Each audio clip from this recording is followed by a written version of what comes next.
Hi friends, మనం చిన్నప్పుడు తిన్న చెక్కిలాలు, నిప్పట్లు, కురుకురేలు, జెమ్స్ చూడండి ఫ్రెండ్స్.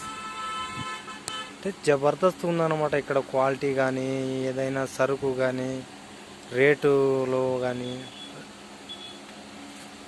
చూడండి ఫ్రెండ్స్. మొత్తం ఫుల్ హోల్సేల్ అనమాట. ఇక్కడ అనంతపురం డిస్టిక్, ఓల్డ్ టౌన్, గుత్తి రోడ్డు 5 లీటర్ల దగ్గర మాత్రమేను.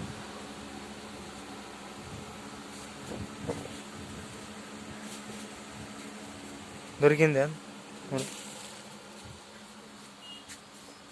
చూడండి ఫ్రెండ్స్, హోల్సేల్ రేట్కి అనమాట.